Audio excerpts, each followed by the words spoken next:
Colonel Mayank, PoK में और strike होने की खबर जी। देखिए, ये तो हिंदी में कहते हैं, एक पिक्चर का डायलॉग था, ये तो ट्रेलर है।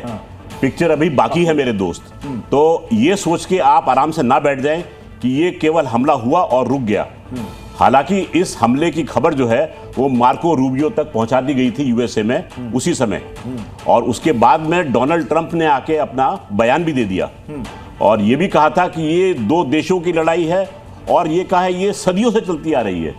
ऐसा बयान उन्होंने दिया और टंग इन चीक ह्यूमर का इस्तेमाल करते हुए उन्होंने बोला कि उम्मीद है ये जल्दी खत्म हो जाएगी। पीओके में कम से कम 4 से 5 लोकेशन को तो तबाह किया गया। अगर और स्ट्राइक होती है तो पीओके में फिर बचेगा क्या? देखिए, इस समय पीओके का वो हालत होगी जैसा कि आपको विदित है, फोटो आती थी गाजा को इजराइल ने मटियामेट कर दिया था। उसने गाजा में जाकर हमास के टेररिस्ट टारगेट को टारगेट किया और उसको बिल्कुल धूल में मिटा दिया।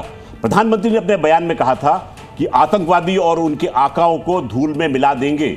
इस बयान को कोई भी भारतवासी या भारत का दुश्मन हल्के में ना ले, क्योंकि हर आतंकवादी और उसके आका को धूल में मिलाया जाएगा।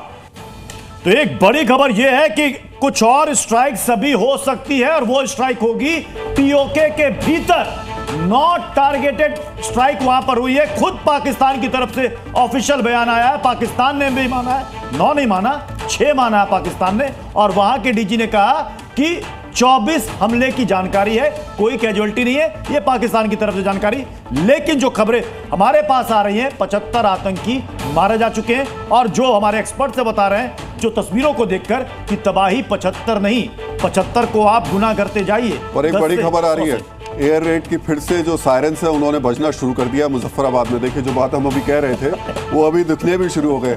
मुझे लग रहा है इंडियन आर्मी इस बार पूरे तसल्ली बख्श तरीके से इनको सबक सिखाएगी। जब तक पूरी तरीके से, जो प्रधानमंत्री ने कहा था, कल्पना से परे मिट्टी में मिला दिया जाएगा, जब तक इस बार पूरी तरीके से मिट्टी में नहीं मिलाया जाएगा तब तक ये स्ट्राइक शायद रुकने वाली नहीं। लेकिन कर्नल चौबे, कर्नल दुबे, जो मैं बात कह रहा था, मुझे लग रहा था कि पाकिस्तान में आपातकाल की स्थिति बनने वाली है जी। जनरल मुनीर और शहबाज शरीफ के बीच क्या तनातनी हो सकती है? 10 बजे की मीटिंग में क्या तख्ता पलट की आशंका भी हो सकती है? मुनीर क्या कैप्चर कर सकते हैं शहबाज की पूरी पावर को? जी देखिए, खबरें ऐसी आ रही हैं मेरे पास कि पाकिस्तान तहरीक इंसाफ, उसने कहा है कि वो पाकिस्तानी फौज के साथ में नहीं है। उसने उसकी मजम्मत की है, बुराई की है।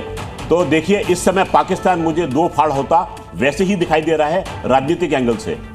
इस समय जो आसिम मुनीर की सेना और उन्होंने हिमाकत की है उसको हमने कई फ्रंट पर देखा था। कल हमने देखा था बगलीहार और Salal hydroelectric project, gates खोल दिए गए, पानी का बहाव बढ़ गया। पाकिस्तानी पंजाब में उस समय फ्लड की सिचुएशन अनाउंस कर दी गई। एक तरफ फ्लड की सिचुएशन, एक तरफ वहां पर सूखे की स्थिति, हर तरीके से पाकिस्तान पर स्ट्राइक हो रही है।